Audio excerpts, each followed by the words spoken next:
Hello అండి. మనం ఇవాళ ఒక కామన్ టాపిక్ గురించి డిస్కస్ చేద్దాం. చాలామంది పిల్లలు నిద్ర లేవగానే అమ్మ నాకు మెడ పట్టింది, నడుము పట్టింది, లేదంటే నాన్న తాత వీళ్ళందరికీ చెప్తుంటారు. పెద్దవాళ్ళు ఏం చెప్తారు? అది నిద్రలోనే పట్టింది, నిద్రలోనే పోతుంది.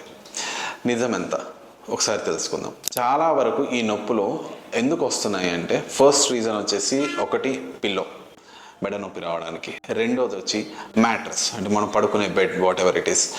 మూడో రీజన్ వచ్చేసి పడుకున్నప్పుడు మనం పడుకునే పోస్చర్స్. సో ఒక్కొక్క దాని గురించి కొంచెం డీటెయిల్గా తెలుసుకుందాం. First thing, pillow. బాగా ఎక్కువ థిక్నెస్ ఉన్న పిల్లోస్ ఇట్లాంటివి వాడడం వల్ల మన నైట్ అంతా మన మెడ ఫ్లెక్షన్, అంటే ఇట్లా ఇట్లా ముందు కొంగి ఉంటుంది. దానివల్ల మజిల్స్ అనేవి చాలా సోర్గా స్పాజంలోకి వెళ్ళిపోతాయి. పిల్లో ఎలాంటిది వాడాలి? పిల్లో ఎప్పుడైనా సరే ఎక్స్టెన్షన్ పిల్లోస్, అంటే మెడ ఇట్లా ముందుకు కాకుండా కొంచెం వెనక్కి వెళ్ళే పిల్లోస్ అనేవి స్పైన్ పోస్చర్కి, మన మెడ పోస్చర్కి చాలా యూస్ఫుల్గా ఉంటుంది. ఇవేది పెద్ద కాస్ట్లీ కూడా కాదండి. ఒక 300-400కి అమెజాన్లో, ఆన్లైన్లో 1 డే డెలివరీలో కూడా దొరుకుతాయి. సర్వైకల్ పిల్లోస్ అంటారు. సెకండ్ థింగ్, మ్యాట్రస్ అనేది ఎట్లా ఉండాలంటే మరీ సాఫ్ట్ మ్యాట్రస్లు, మరి ఇప్పుడు హోటల్స్కు అక్కడ ఇక్కడ చూస్తుంటే ఇట్లా గుంతలు పడే మ్యాట్రస్లు ఉంటాయి, అట్లాంటివి కాదు. మరీ రాక్ హార్డ్ మ్యాట్రస్ కూడా కాదు, కొంచెం మెమరీ ఫోమ్ మ్యాట్రస్ లాంటిది, అట్లాంటిది అయితే బెటర్ అండి.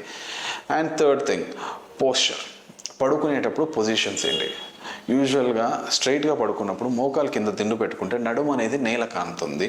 ఆ టైంలో నడుముకి రిలాక్సేషన్ ఉంటుంది. సైడ్కి తిరిగి పడుకున్నప్పుడు 2 మోకాల మధ్యలో దిండు పెట్టుకొని మెడ కింద కూడా పిల్లో ఉండాలి. సైడ్కి పడుకున్నప్పుడు ఎంత ఉండాలంటే మన భుజం నుంచి మన నెక్ ఎంత డిస్టెన్స్ ఉందో అంతే సైజ్ థిక్నెస్ పిల్లో పెట్టుకుంటే మనకి మెడ పట్టడం, నడుము పట్టడం ఇట్లాంటివన్నీ ఉండవు. పెద్దవాళ్ళు చెప్పేది ఎలా చెప్తారు? నిద్రలోనే పోతుందంటే at some point of time ఏదో రోజు నువ్వు కరెక్ట్ పోస్చర్లో పడుకుంటూ అది రిలీఫ్ వచ్చేస్తుంది, అంతే తప్ప అది దానంతట అదే తగ్గుతుందని కాదు. సో అట్లా పట్టుకుంటే 1-2 డేస్ చూడండి. తగ్గకపోతే ఒక ఫిజియోథెరపిస్ట్ని కలవండి. దెర్ ఆర్ వేరియస్ అంటే చాలా టెక్నిక్స్ ఉంటాయి మజిల్ అనేది స్పాజంలో ఉన్నదాన్ని రిలాక్స్ చేయడానికి. ఈ పెయిన్స్ 1-2 డేస్ పర్సిస్టెంట్గా ఉంటే మాత్రం రిస్క్ తీసుకోకండి. దగ్గరలో ఉన్న ఆర్థోపెడిషియన్ని కలవండి. Thank you.